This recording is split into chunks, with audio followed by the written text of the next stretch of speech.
राष्ट्रीय प्रभारी राजेंद्र पाल गौतम ने प्रदेश कार्यालय पर प्रेस कॉन्फ्रेंस करके भारतीय जनता पार्टी पर जमकर हमला बोल दिया है। उन्होंने डिप्टी सीएम ब्रजेश पाठक और विधानसभा अध्यक्ष सतीश महाना को लेकर भी तंज कसा है। उन्होंने कहा है कि विधानसभा अध्यक्ष ने जनगण मन का अपमान किया है। राष्ट्रीय प्रभारी राजेंद्र पाल गौतम ने आगे क्या कुछ कहा है, पहले वो सब सुनिए। पत्रकार बंधुओं को मेरा नमस्कार। जय संविधान, जय भारत, जय हिंद, जय भीम। सबसे पहले तो आज की प्रेस वार्ता में मैं आप सभी का हार्दिक अभिनंदन करता हूं। साथियों, अभी 2 दिन पहले उत्तर प्रदेश के डिप्टी सीएम ब्रजेश पाठक जी ने लखनऊ के अंदर उन चंद छात्रों के साथ एक प्रेस कॉन्फ्रेंस की जो लोग आरक्षण का विरोध कर रहे थे। और ये जब मैंने प्रेस कॉन्फ्रेंस देखी, ये फोटो देखा, तो मेरे मन में एक सवाल हुआ कि क्यों ना भारतीय जनता पार्टी से पूछा जाए, उनके शीर्ष नेतृत्व से पूछा जाए, आरक्षण का विरोध करने वाले छात्रों के साथ उत्तर प्रदेश के डिप्टी सीएम प्रेस कॉन्फ्रेंस कर रहे हैं, तो क्या भारतीय जनता पार्टी ये बताएगी कि क्या वो आरक्षण के खिलाफ है? कहीं ऐसा तो नहीं है चूंकि उनकी मानसिकता SC, ST और OBC, EBC को न्याय देने की नहीं है, इसी वजह से वो एक माहौल बनाने की कोशिश, एक असफल प्रयास कर रहे हैं। शायद इसी मनसा के चलते जो उन्होंने पार्लियामेंट के अंदर वायदा किया था, देश के प्रधानमंत्री जी ने, गृह मंत्री जी ने, हम कास्ट सेंसस कराएंगे, और अभी जो पिछले करीब 10 दिन पहले, 15 दिन पहले जो नोटिफिकेशन जारी किया कास्ट सेंसस कमिश्नर ने, उसके अंदर उन्होंने OBC का कॉलम डाला ही नहीं।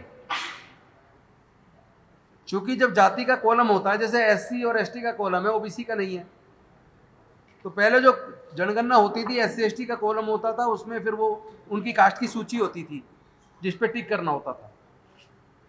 लेकिन जब कास्ट सेंसस का आपने प्रॉमिस किया कि सभी की जाति की गिनती होगी, सभी का सोशियो इकोनॉमिक एजुकेशनल सर्वे होगा, सारा डाटा कलेक्ट किया जाएगा ताकि सरकार को योजना बनाने में मदद मिले, तो आपने OBC वाला कॉलम ही नहीं डाला, ना उसकी कास्ट की कोई लिस्ट डाली, और उसके ऊपर फिर इस तरह की प्रेस कॉन्फ्रेंस आरक्षण का विरोध करने वाले लोगों के साथ करना, इसका मतलब भारतीय जनता पार्टी आरक्षण के खिलाफ है, SC ST OBC को उनका हक मिले उसके खिलाफ है, सामाजिक न्याय के खिलाफ है।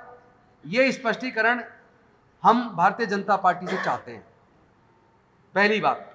दूसरी बात, उन्होंने इस प्रेस कॉन्फ्रेंस में कहा है कि सभी को हम न्याय देंगे, हम सबकी बात सुनेंगे और 2 दिन के अंदर इन्हें केंद्रीय नेतृत्व से मिलवाएंगे। तो 2 दिन तो गुजर गए, क्या उन्होंने केंद्रीय नेतृत्व से वो मिले तो क्या निर्णय हुआ, वो स्पष्ट करें। क्या वो आरक्षण के खिलाफ उन्होंने कोई योजना बनाई है क्या, वो उसको भी स्पष्ट करें। साथ में उन्होंने कहा था कि हम छात्रों के साथ अन्याय नहीं होने देंगे, हम छात्रों के साथ हैं। तो मैं पूछना चाहता हूं भारतीय जनता पार्टी की सरकार से, अगर आप छात्रों के साथ हैं, युवाओं के साथ हैं, तो ये जो 68,000 वैकेंसीज में 8,000 SC और OBC की वैकेंसीज को आपने जनरल कैटेगरी से भर दिया, आपने उनकी हक की चोरी की। उन लोगों में, वो लोग कई सालों से आंदोलन कर रहे हैं, पुलिस के द्वारा उनको प्रताड़ित किया गया। और इसके साथ साथ जब नेशनल OBC कमीशन ने अपनी रिपोर्ट दी तो उनके साथ अन्याय हुआ है, उनकी 8,000 के करीब वैकेंसी जनरल कैटेगरी को दी है, उनको उनका हक दिया जाए। और फिर हाई कोर्ट, उत्तर प्रदेश के हाई कोर्ट ने भी उनके फेवर में जजमेंट दिया, लेकिन उसके बाद भी आज तक उत्तर प्रदेश की सरकार ने पिछड़े वर्गों को और दलितों का जो वो हक था, 68,000 वैकेंसी में जो 8,000 के करीब वैकेंसी उन्होंने चुराई, वो उनको आज तक नहीं दी। क्या हम ये मान लें कि वो लोग आरक्षण के खिलाफ हैं? क्या हम ये मान लें कि वो SC ST OBC को उनका हक नहीं देना चाहते? एक तो हम उनसे ये स्पष्टीकरण चाहते हैं। दूसरी बात, अभी सतीश महाना जी ने, आपने देखा होगा परसों की ही घटना है, और जो मीडिया के अंदर हमने कल पढ़ा, एनबीटी में पढ़ा और कुछ न्यूज़ चैनल पे देखा कि उन्नाव के अंदर जहां राष्ट्रगान गाया जा रहा था, गार्ड ऑफ ऑनर उनको दिया गया और राष्ट्रगान के चलते वो वहां से एकदम निकल के अपनी गाड़ी में जाके बैठ गए। तो क्या वो जवाब देंगे कि उन्होंने राष्ट्रगान का अपमान क्यों किया?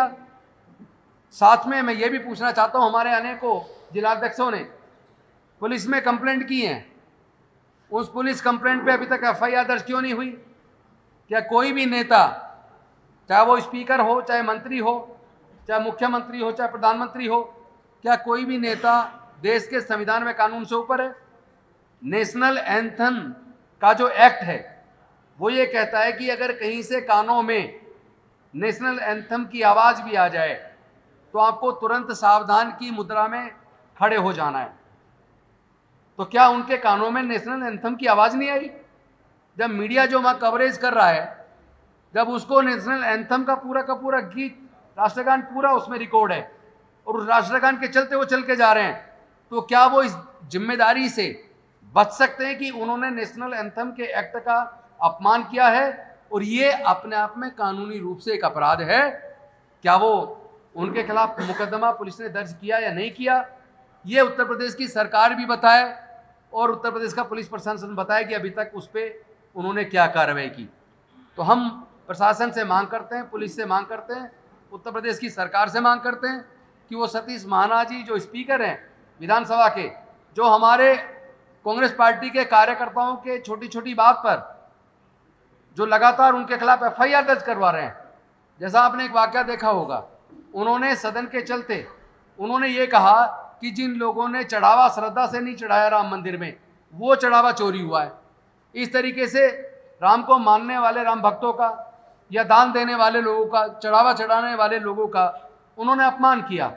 और उस अपमान के ऊपर जब हमारे कार्यकर्ताओं ने कानपुर के अंदर धरना प्रदर्शन किया, तो धरना प्रदर्शन करने के बाद पुलिस ने उनको तुरंत, पुलिस के माध्यम से सतीश महाना जी ने उनको गिरफ्तार करवा दिया, घंटों तक थाने में रखा, और किसी ने सोशल मीडिया पे अगर कोई डाला उस पर मुकदमा दर्ज करवा दिया, उनको गिरफ्तार करवाया। तो सवाल ये है कि क्या सतीश महाना जी यहाँ अपनी सत्ता का, पावर का दुरुपयोग कर रहे हैं? क्या वो कानून से ऊपर है? क्या यहाँ की जो पुलिस है वो कानून से नहीं चलती, वो महाना जी के इशारे पे चलती है? हम उनके खिलाफ राष्ट्रगान का अपमान करने का हम चाहते हैं पुलिस मुकदमा दर्ज करे और सरकार उनके खिलाफ कार्रवाई करे। धन्यवाद। कोई सवाल दोस्तों?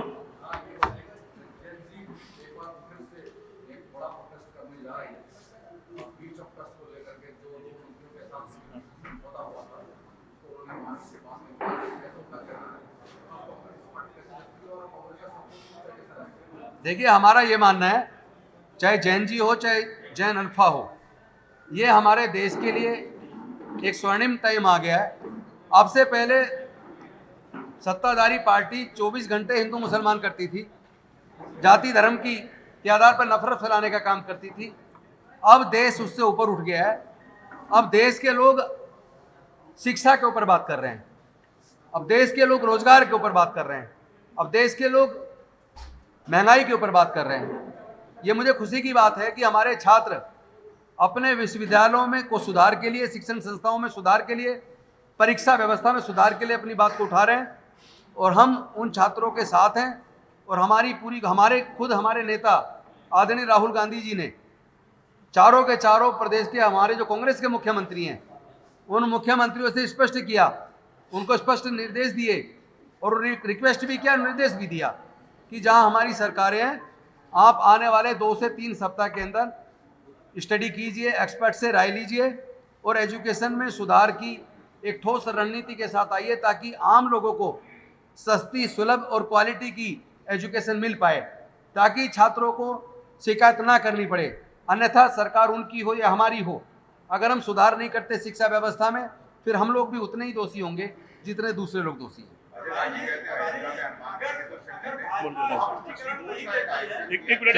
क्या बोले? एक मिनट। बीजेपी स्पष्टीकरण नहीं देती है ब्रजेश पाठक जी ने जिस तरह से प्रेस कॉन्फ्रेंस किया, तो उसके बाद कांग्रेस का अगला कदम क्या होगा? हम इनको एक्सपोज करेंगे, हम एक्सपोज करेंगे। हम लोगों ने प्लान किया है, हम लोग गांव-गांव में पंचायतें लगाएंगे, नुक्कड़ सभाएं करेंगे, नुक्कड़ नाटक करेंगे और उसके माध्यम से लोगों को जागरूक करेंगे कि ये लोग चढ़ावा चोर हैं। इन लोगों ने धर्म का इस्तेमाल और लोगों की आस्था का इस्तेमाल सत्ता पाने के लिए किया। उसके बाद उन्होंने उनकी आस्था की हत्या की है और ये लोग खुलेआम दूसरों पे कीचड़ फेंकते रहते हैं, लेकिन खुलेआम इस देश के संविधान का भी अपमान करते हैं, लोगों की हकमारी भी करते हैं और चढ़ावा चोरी में मुख्य आरोपियों को इन्होंने बचा दिया, क्लीन चिट दे दी, जानबूझ के दी है ताकि असली मुलजिम इसमें आरएसएस हेडक्वार्टर और बीजेपी हेडक्वार्टर को बचाया जा सके। हम उनको एक्सपोज करेंगे और एक एक मुद्दे पे इन्हें एक्सपोज करेंगे। हम इनको अब चैन से बैठने देने वाले नहीं हैं। अजय भाई, ये सर अयोध्या गए, वहाँ पर आयोजन में मछली भोज का एक इंतजाम हुआ, उसको लेकर के काफी ज्यादा सोशल मीडिया में इस बात को लेकर के आपत्ति लगाई जा रही है। अजय राय जी नहीं गए थे, मैं भी गया था, लेकिन मैंने वहाँ कोई मछली भोज नहीं देखा। नंबर 2, ये जो जल के पास, नदियों के पास रहने वाला समाज है, जिसको हम केवट भी कहते हैं, मल्लाह भी कहते हैं, निषाद भी कहते हैं, ये समाज हमेशा मछली पर ही निर्भर रहा है और 12 मास इनका मुख्य भोजन रहा है। तो ये मल्लाह समाज का, निषाद समाज का, केवट समाज का, कसर समाज का भारतीय जनता पार्टी अपमान कर रही है। दूसरी बात, कहीं अजय राय जी का एक फोटो दिखा दो, कहीं मेरा फोटो दिखा दो कि हम मछली खा रहे हो बैठ के, लेकिन हम आपको दिखाते हैं। ये भारतीय जनता पार्टी के राष्ट्रीय अध्यक्ष हैं नितिन नवीन जी, आप देख लीजिए, और ये सावन के मास में खुलेआम मछली खा रहे हैं। क्या भारतीय जनता पार्टी इसका जवाब देगी? क्या भारतीय जनता पार्टी इसका जवाब देगी? दूसरा, ये अनुराग ठाकुर जी हैं, ये नवरात्र के दौरान खुलेआम मछली खा रहे हैं। क्या ये क्या हिंदू धर्म का अपमान नहीं है? ये सनातन धर्म का अपमान नहीं है? ये मटन खा रहे हैं, कोई मटन खा रहा है उनका नेता, कोई मछली खा रहा है, ये छोटे नेता तो नहीं है भाई। ये तो राष्ट्रीय अध्यक्ष है बीजेपी के और ये पूर्व केंद्रीय मंत्री हैं और दोनों अभी के हैं। एक नवरात्रे का फोटो है और दूसरा फोटो सावन का है। तो पहले भारतीय जनता पार्टी अपने नेताओं के बारे में स्पष्टीकरण दे दे, उसके बाद दूसरों से सवाल करे। उनके पास क्या एक भी फोटो ऐसा दिखाने के लिए है? जो फोटो मैं आपके सामने दिखा रहा हूं, क्या भारतीय जनता पार्टी के पास हमारे प्रदेश के अध्यक्ष अजय राय जी का या मेरा कोई फोटो है इस तरह का? अगर हो तो वो सामने प्रमाण रख दे, अन्यथा ज्ञान बांटने की बजाय वो स्वीकार करे कि हिंदू धर्म का अपमान उन्होंने किया है, उनके नेताओं ने किया है। गौरव जी, आपका सवाल। यूपी चीनी का बहुत बड़ा प्रोड्यूसर भी है और मुख्यमंत्री ने ये कहा है कि हमारे पास चीनी की कोई कमी नहीं। डिस्पाइट दैट चीनी के दाम 1 अगस्त से लेकर अभी तक। मुख्यमंत्री जी ये कह रहे हैं कि हमारे पास चीनी की कोई कमी नहीं, भंडार है। तो फिर मुख्यमंत्री जी से मेरा एक सवाल है, अगर आपके पास चीनी का भंडार है तो फिर चीनी को 70 रुपए किलो तक क्यों पहुंचा दिया भाई? 40 रुपए किलो के आसपास से आप 70 रुपए किलो तक पहुंचा दिया आपने कुछ ही महीनों के अंदर। तो आप स्पष्टीकरण दो, या तो आप झूठ बोल रहे हो या आप प्रदेश की और देश की जनता को प्रताड़ित कर रहे हो। आपके पास चीनी का भंडार भी है, फिर भी आप दाम बढ़ा रहे हो। तो इसका तो जवाब मुझे लगता है योगी आदित्यनाथ जी को देना चाहिए।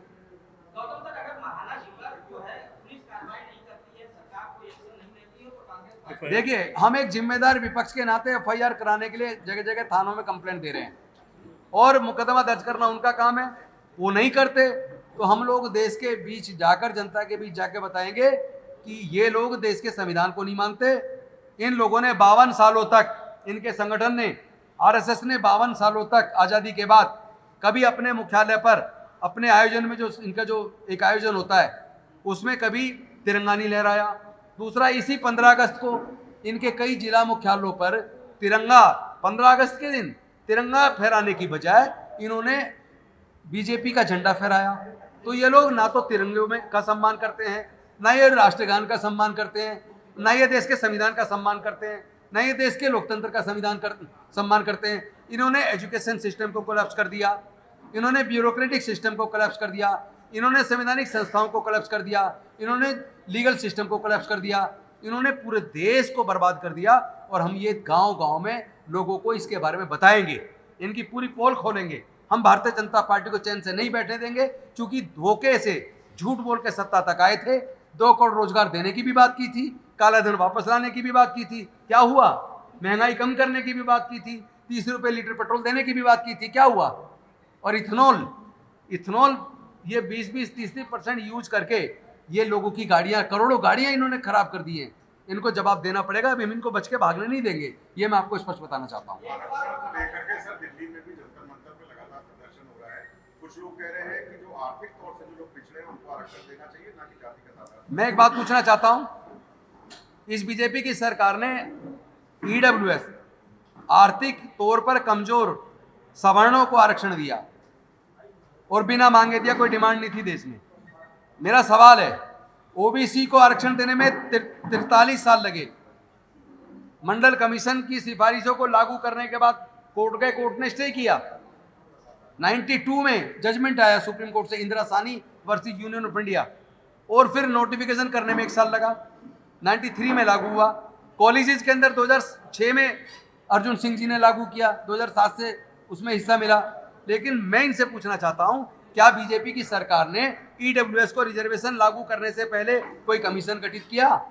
क्या इस बात का कोई डाटा इकट्ठा किया, कोई सर्वे करवा कर, कि कितने लोग आर्थिक तौर पर कमजोर वर्ग हैं स्वर्णों में? उनकी टोटल जनसंख्या लगभग 12% है, लेकिन 10% दे दिया। तो वो जवाब तो दें। जो लोग इकोनॉमी की बात करें, ये तो जवाब दें, इकोनॉमिक रूप से आर्थिक तौर पर कमजोर वर्ग जनरल कैटेगरी में कितने % लोग हैं? क्या कोई ऐसा डाटा है? ये भारतीय जनता पार्टी को बताना पड़ेगा।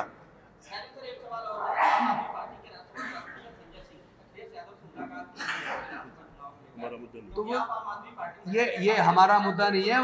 देखिए, राजनीतिक लोग एक दूसरे से मिलते रहते हैं। आपको पता नहीं है, मैं अखिलेश जी से भी मिला था 2021 में, 1 घंटा 20 मिनट तक मेरी बात हुई थी, और अब जल्दी फिर मिलने वाले हैं। और पार्टियों के नेता से भी मैं मिलता हूँ। अभी मुझे बीजेपी के एक दोस्त नेता मिल गए। तो ऐसे इससे कोई मतलब नहीं है। ये एक, देखिए, हम लोग इंसान तो है ना, समाज का हिस्सा होने के नाते एक दूसरे से सम्मान करना, एक दूसरे से मित्रता व संबंध रखना, एक दूसरे से मिलना, ये सबको करना चाहिए। पहले हर पार्टी के नेता संसद में एक दुश्मन की तरह लड़ते थे, बाहर निकलते ही हाथ में हाथ डाल के चलते थे। लेकिन अब तो बीजेपी की जब से सरकार आई है, नफरत बढ़ा दी है। नफरत नहीं होनी, कटुता नहीं होनी चाहिए। वो हमारा रोल है, विपक्ष का अपना रोल है, सत्ता पक्ष का अपना रोल है। लेकिन कम से कम आपसी संबंध में, कम से कम एक दूसरे के मान सम्मान का हमें ध्यान रखना चाहिए। ये मेरा मानना है।